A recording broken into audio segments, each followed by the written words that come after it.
2006, an army of police officers surrounded the Banco Rio in Argentina and negotiated for hours with a bold group of robbers inside. The criminals took hostages and demanded the police bring them pizza. Finally, one robber told the police they were ready to surrender. But when law enforcement entered the bank, there wasn't a perp to be found. They'd vanished without a trace, taking with them a reported $20 million in cash and valuables from safety deposit boxes. In 2006, the largest bank heist took place in Argentina in a smart and complicated way, carried out by 4 people.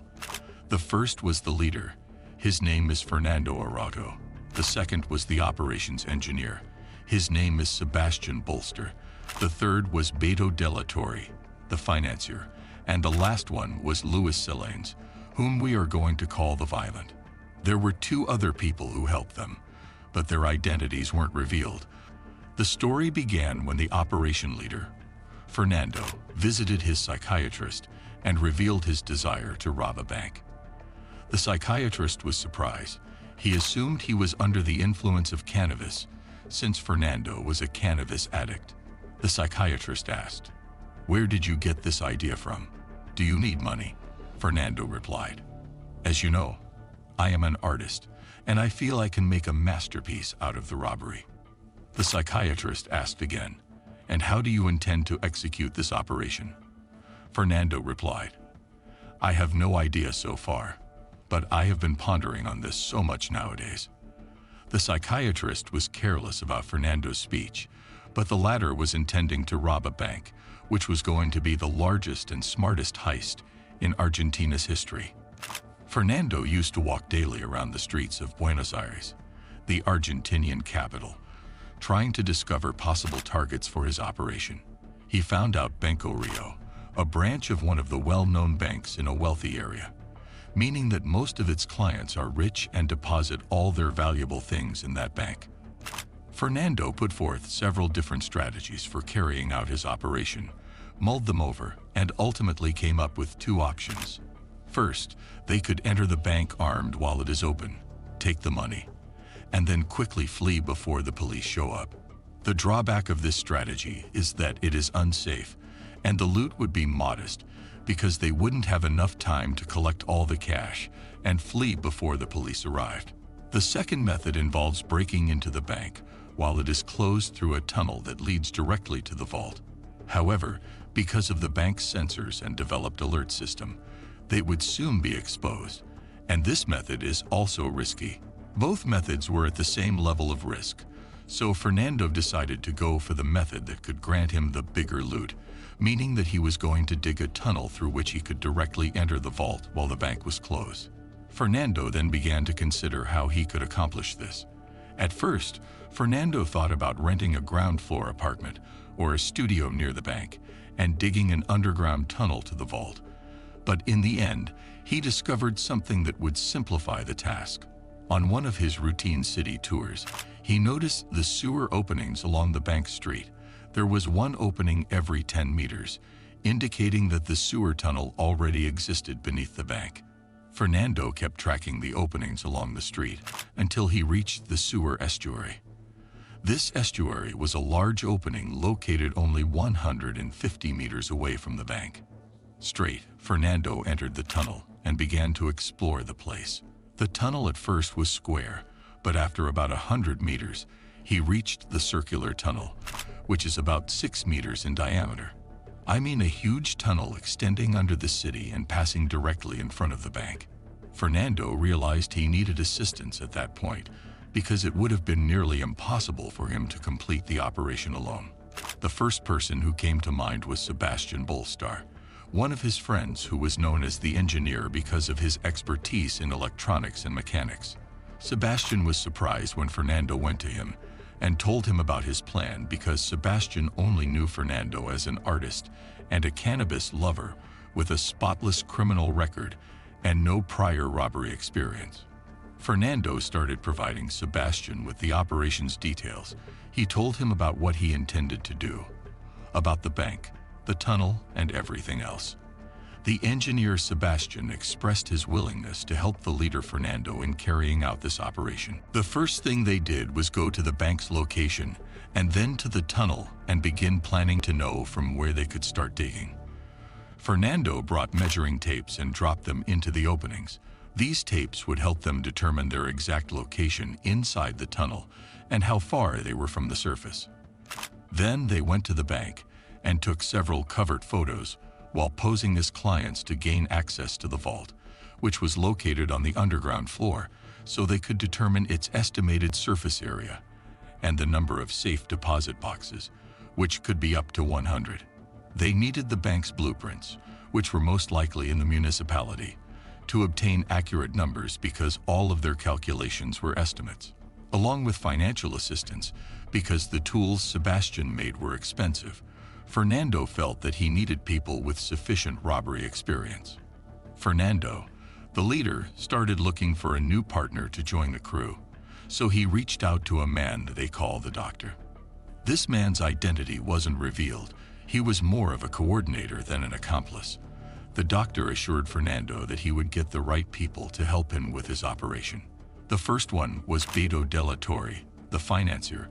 This man was a gangster and had a criminal record, and despite his lack of experience in robberies, he was an expert in weapons. Fernando and the Doctor met Beto, the financier. They told him about the idea and presented him with all the details. Beto seemed excited. Fernando asked Beto, "Are you able to finance this operation? We may need a lot of stuff." Beto replied, "Actually, I am out of cash now, but I have a truck. I can sell it and finance the operation." Then, Beto became the third main member of the gang. As for the Doctor, he wasn't a member. He was just a coordinator that helped the gang. Fernando needed a fourth member that would help him with the work that needed strength. The engineer was busy making tools, and the financier was the eldest, so he couldn't help. The Doctor suggested the fourth person, whose name is Louis Silanes, who got the nickname the Violent. He had a criminal record with enough experience in robberies. He executed many operations for which he was imprisoned for 15 years. Louis was hot-blooded and always ready to resort to violence at any moment. But he was intelligent and skilled in acting and fraud, and he will play an important role in the operation. Now the gang is complete. Fernando the leader, Sebastian the engineer, Beto the financier, and Louis the Violent. The four began to study the details of the operation and went down together to the tunnel to check the calculations made by Fernando and Sebastian. As previously mentioned, more precise calculations were required, and for that, they required the bank building's blueprints. The Violent promised to get them the blueprints, and when they questioned how he would do it, he responded, "Don't worry, I handle it." A few days later, they received the blueprints, and they still don't know how he got them. Did he bribe an employee in the municipality, or did he break into the municipal building himself and steal them? No one knows, but what mattered most was that they had them right away.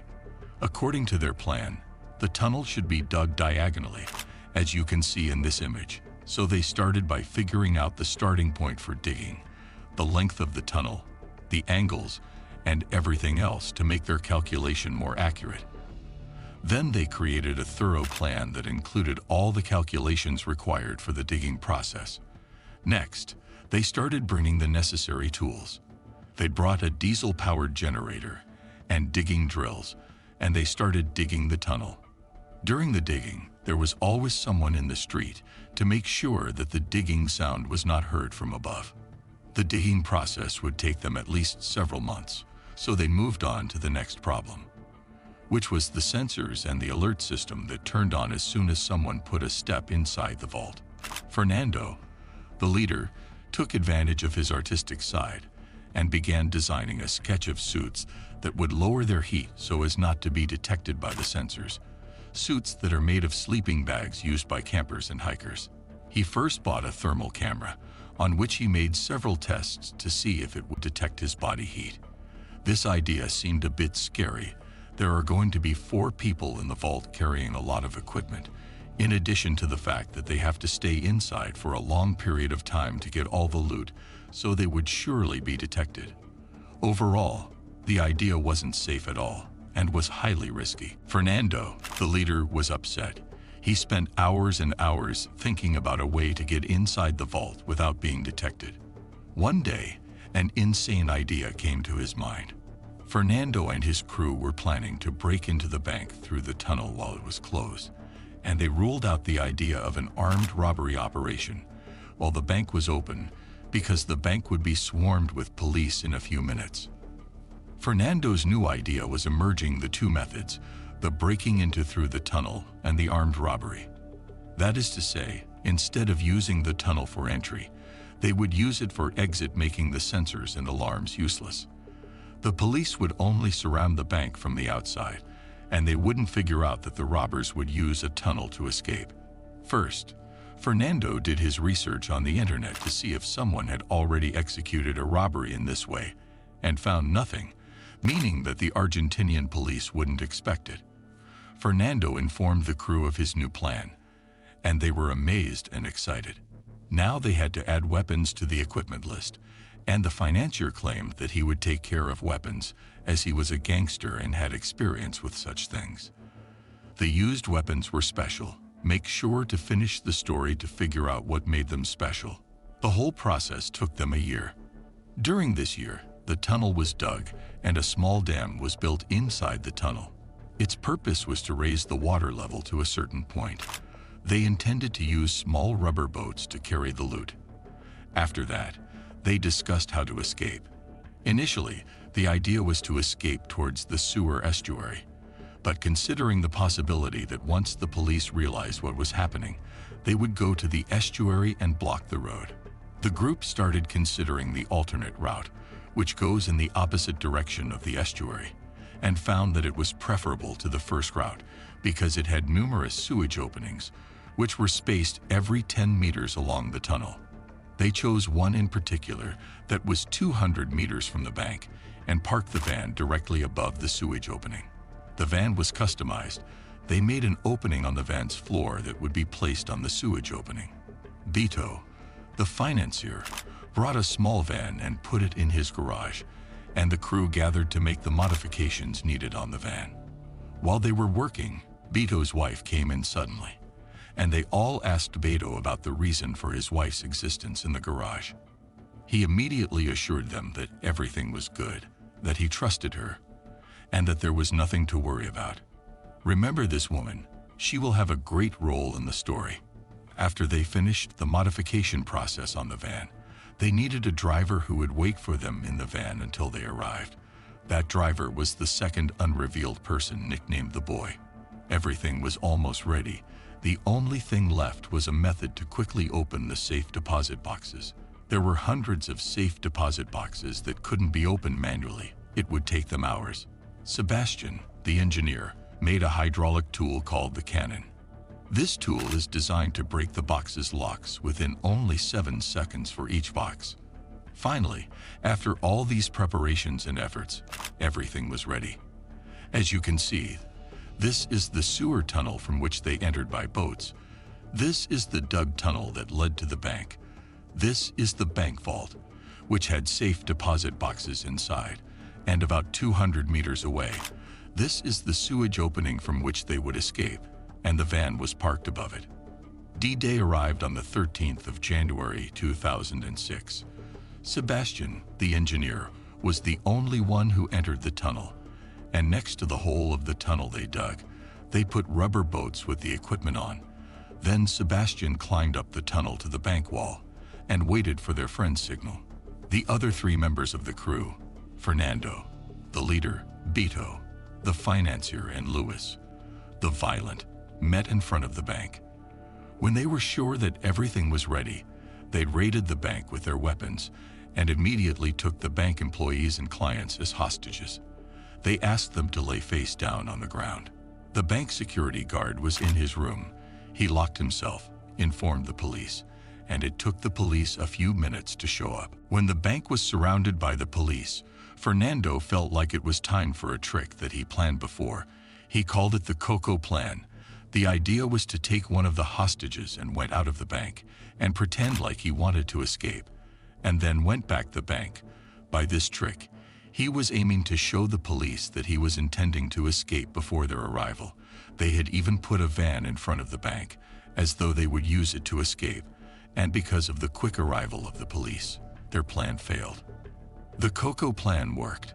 When the police commander arrived, they told him there were thieves in the bank. They tried to escape through the front door and went back immediately after they realized that the bank is surrounded. The commander assumed that the thieves had no alternative exit. The thieves took complete control over everything inside the bank, but one thing: the security guard who locked himself in his room. They had to get him out because he was in direct contact with the police, meaning that if he saw them leaving the bank, he would surely inform the police. They kept negotiating with him. Louis, the violent, told him that something worse is going to happen unless he came out of the room. The security guard kept stubborn and refused to come out, which prompted Louis to take one of the bankers and put a gun on her head and threaten the guard. At first, the guard remained insistent, but when she started crying, begging him to do what they wanted, he couldn't risk her life and decided to go out. He unlocked the door, put his gun on a table, and surrender himself. Louis, the violent, searched him completely, took his phone, and accompanied him to the door and let him out. The guard went to the police and the special forces that were surrounding the bank. The police commander asked him about what was going on inside. The guard replied that there were 3 armed thieves with about 30 hostages. He also said that they took their phones. The police commander glimpsed one of the thieves through bank windows.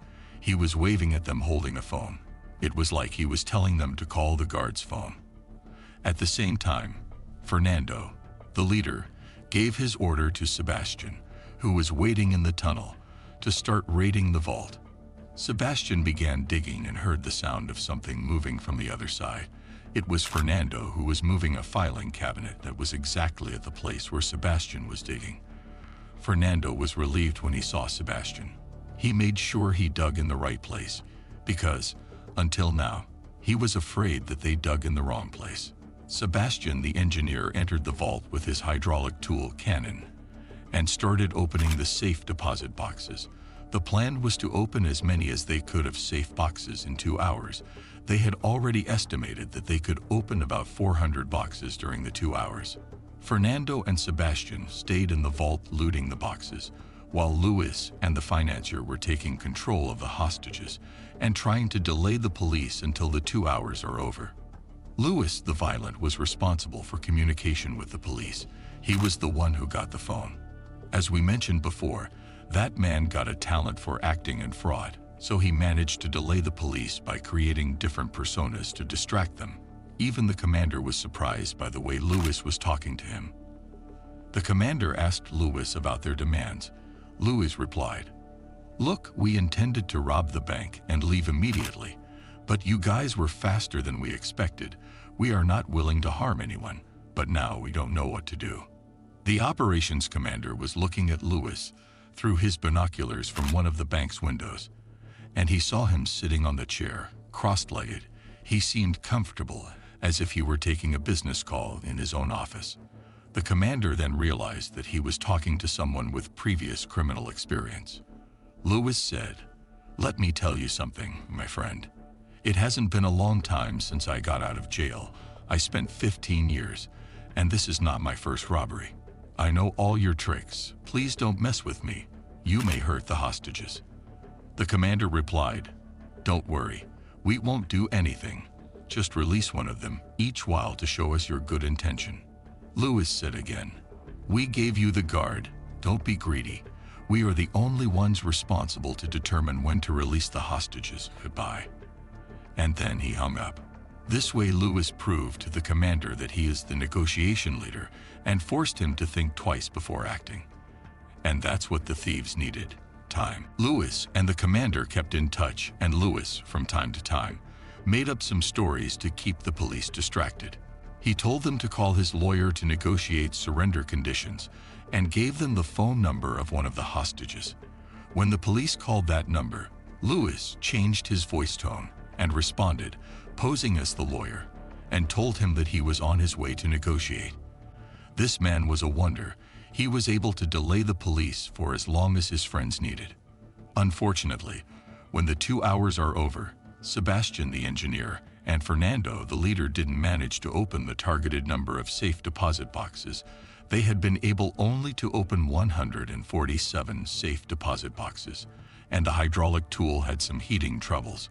It didn't work as they expected, but still, the loot they got was huge, so they decided not to take more risk and stick to the plan. Fernando, the leader, called Luis the Violent and told him that it was time for the escape plan. At that moment, Luis resorted to his tricks again and called the commander and told him, "Look, we are done and will surrender ourselves, but I know that you are going to keep us in custody for a long time without eating, so before surrendering, we want pizza. Bring many pizzas for us and the hostages." The commander replied, "Okay, we will get you pizza for all of you," but Luis stipulated that it should be an original Italian pizza from a particular restaurant that was far away from the bank to delay them for as long as possible. The commander accepted their request and assured him that they would get them pizza from the restaurant he wanted. Then Luis cut off all sorts of communication with the police. He and Beto ordered all the hostages to keep laying face down without any movement and threatened them that they would be shooting if someone tried to move. At the same time, Fernando and Sebastian collected all the loot, put it in bags, and threw it through the tunnel they dug. Luis and Beto joined the crew in the vault, and before leaving, they put their weapons on a piece of cloth.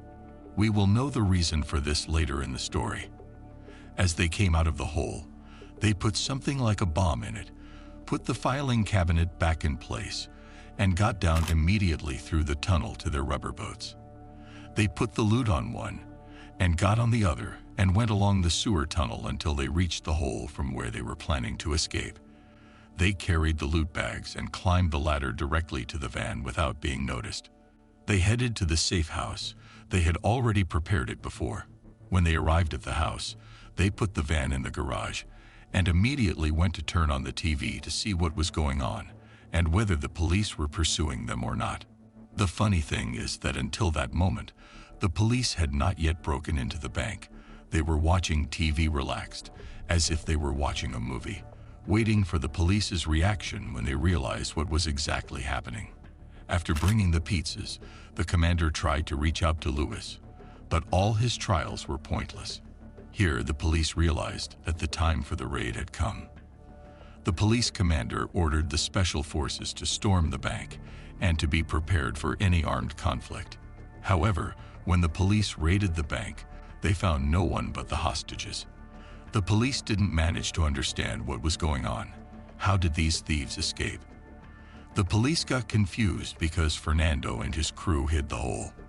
They even assumed that the thieves were hidden among the hostages, so they took all of them into custody until their identities were confirmed. Eventually, after a period of searching, they discovered the hole behind the filing cabinet. But the problem was that they found something that looked like a bomb. So they were forced to call for the explosives division to examine that thing, which in the end appeared to be a fake bomb. All of this was happening, and the crew was in their safe house, watching TV and celebrating their achievement. Then, everyone took their share of the loot randomly, which was like a small hill for them, so they couldn't calculate it. There was money, gold, and jewelry. The bank estimated the size of the loot to reach $19 million. This is why this operation was classified as the largest bank robbery in the history of Argentina. When the loot was shared, the plan was that everyone would go on their way and never see each other again. Each one took his share, got in his car, and went in a certain direction. They were happy, of course, but one of them would quickly lose his happiness, and the others would be pursued one by one. It was Beto, the financier. As you know, his wife was aware of the robbery. One day, when Beto went back home, he noticed that one of the loot bags was out of place. He found it, opened it, and found that a big money bundle was missing. He went immediately to his wife and asked her, "Did you take some of the money?" She replied coldly, "Yeah, I took 5 or 6 small bundles. 5 or 6 bundles worth approximately $300,000. Beto told his wife, "We are trying to stay out of sight. How dare you take such a large amount of money without telling me? We will get exposed because of you." Beto demanded his wife return the money she had taken after an argument. When she refused, the argument got heated. Beto ultimately decided to hide the loot bags he had inside the house somewhere else.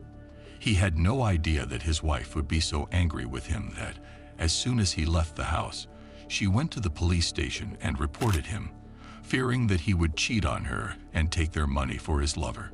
Imagine that his arrest was brought about by jealousy.